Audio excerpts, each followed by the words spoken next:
November 1989 সেদিন ভারতের রানীগঞ্জে মাটির প্রায় 350 ফিট নিচে 232 জন শ্রমিক কয়লা উত্তোলনের কাজ করছিল। তবে অতিরিক্ত প্রোডাকশনের চাপে সেদিন শ্রমিকরা একটা ভুল করে ফেলে।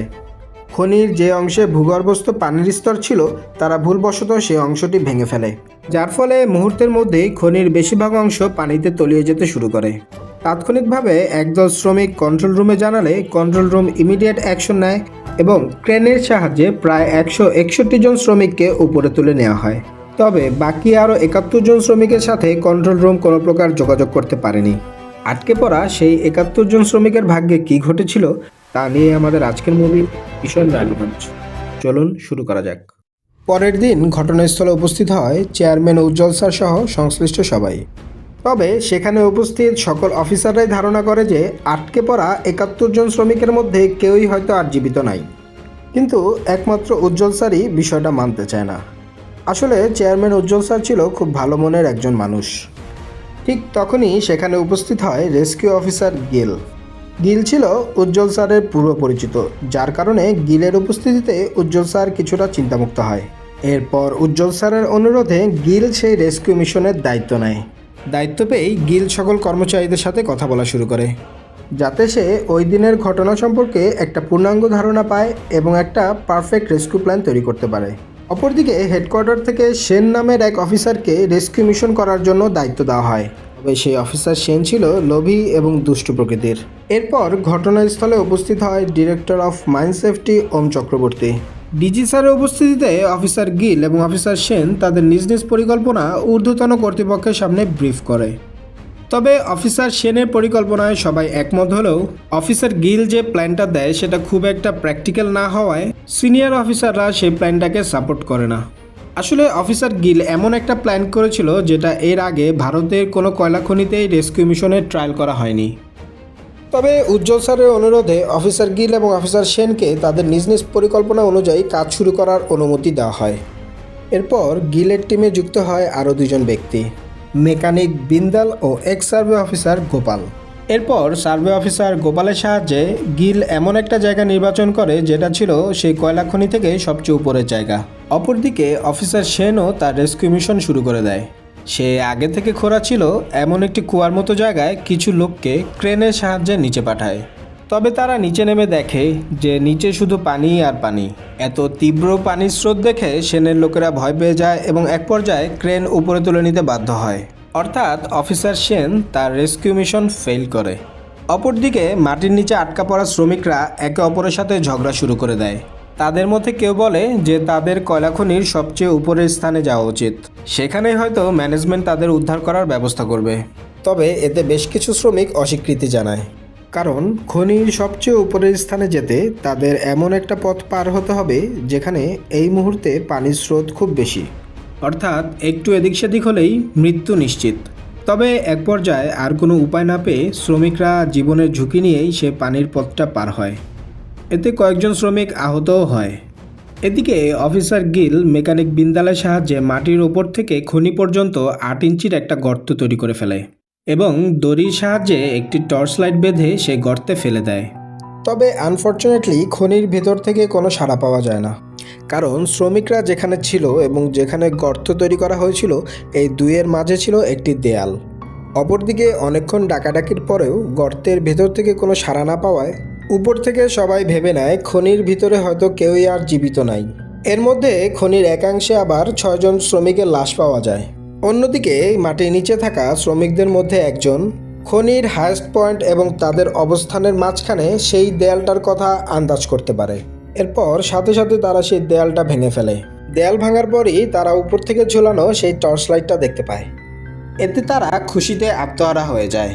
শ্রমিকরা দৌড় দিয়ে সেই টর্চ লাইটটার কাছেই যাবে, ঠিক এমন সময় টর্চ লাইটটা উপর থেকে তুলে নেওয়া হয়। আসলে ততক্ষণে উপরে থাকা সবাই নিশ্চিত হয়ে গিয়েছিল যে খনির ভিতরে কেউই আর জীবিত নাই, যার ফলে শ্রমিকরা নিচ থেকে আওয়াজ দিলেও কেউই তা শুনতে পায় না, কারণ ততক্ষণে রেস্কিউ মিশন সমাপ্তি করা হয়েছে। সবাই চলে গেলে অফিসার গিল গাড়িতে উঠতেই যাবে, ঠিক সেই সময় একটা কুকুর সেই গর্তের চারপাশে আওয়াজ করতে থাকে। এটা দেখে অফিসার গিলের কিছুটা সন্দেহ হয়। সে সাথে সাথে আবার সেই গর্তের কাছে যায় এবং কান পেতে শুনে নিচ থেকে শ্রমিকদের আওয়াজ। সাথে সাথে সে চিৎকার করে বলে ওঠে, স্যার, আমরা তাদের পেয়েছি। এই ঘটনায় উপরে থাকা সবাই যেন আবার নতুন করে প্রাণ ফিরে পায়। পরের দিন সেই গর্তের সাহায্যে শ্রমিকদের মাঝে খাবার এবং ওষুধ পাঠানো হয় এবং একটি টেলিফোনের সাহায্যে তাদের সাথে যোগাযোগ করা হয়। তবে আসল সমস্যা শুরু হয় তখনই। শ্রমিকদের সাথে যোগাযোগ করে জানা যায় খনির ভিতরে একাংশে কার্বন ডাই অক্সাইড গ্যাস তৈরি হচ্ছে, যা কিছুক্ষণের মধ্যেই পুরো খনিতে ছড়িয়ে যেতে পারে। এমনকি তারা যেখানে আছে সেই অংশটিতে ধীরে ধীরে পানি আসতে শুরু করেছে। এরপর অফিসার গিল ক্যালকুলেশন করে দেখে মাত্র 48 ঘন্টার ভিতরেই পুরো জায়গাটাই পানি আর গ্যাস দিয়ে পূর্ণ হয়ে যাবে। অর্থাৎ তখন আর কোনো শ্রমিককেই জীবিত উদ্ধার করা সম্ভব হবে না। এই পরিস্থিতিতে ডিজি স্যার গিলকে ইমিডিয়েট কাজ শুরু করার নির্দেশ দেয়।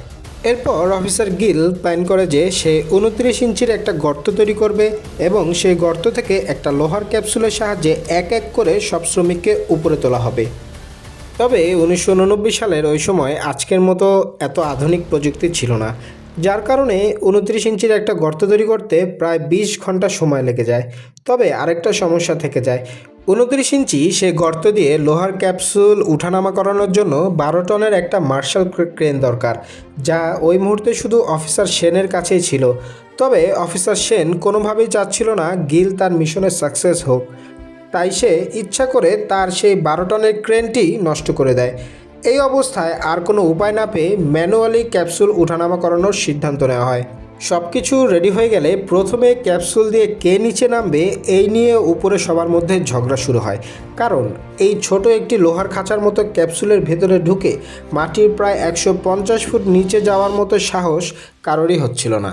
এই অবস্থায় অফিসার গিল নিজেই ক্যাপসুল দিয়ে খনির ভিতরে নামে এবং এরপর সেই লোহার ক্যাপসুলের সাহায্যে একজন একজন করে শ্রমিকদের উপরে তোলা হয়।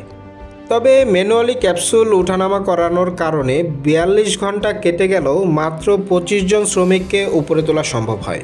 অপরদিকে তৎকালীন রাজনীতিবিদ গোবর্ধন বাবু অফিসার সেনের সেই চালাকি ধরে ফেলে এবং প্রাইভেট রুমে নিয়ে অফিসার সেনকে উত্তম মধ্যম দেয়, যার ফলে অফিসার সেন তার ক্রেনটি ঠিক করে উদ্ধার কাজে যুক্ত করতে বাধ্য হয়। সেনের সেই 12 টনের মার্শাল ক্রেনটি যুক্ত হওয়ার ফলে আগের থেকে কিছুটা দ্রুত শ্রমিকদের উপরে তোলা সম্ভব হয়। তবে এতক্ষণে গ্যাস ও পানি শ্রমিকদের আরও কাছে চলে আসে, যার ফলে শ্রমিকদের অনেকেই অসুস্থ হয়ে পড়ে।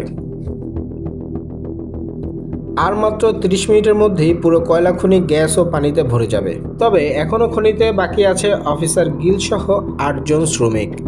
এরপর অফিসার গিল একে একে সব শ্রমিককে উপরে তোলার পর সে নিজেই প্রচণ্ড গ্যাসে অসুস্থ হয়ে পড়ে এবং এক পর্যায়ে সেন্সলেস হয়ে যায়।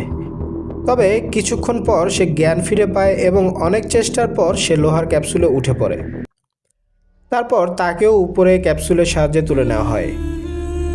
সেই লোমহর্ষক রেস্কিউ মিশনের মাধ্যমে সেদিন রানীগঞ্জের 65 জন শ্রমিককে জীবিত উদ্ধার করা সম্ভব হয়েছিল।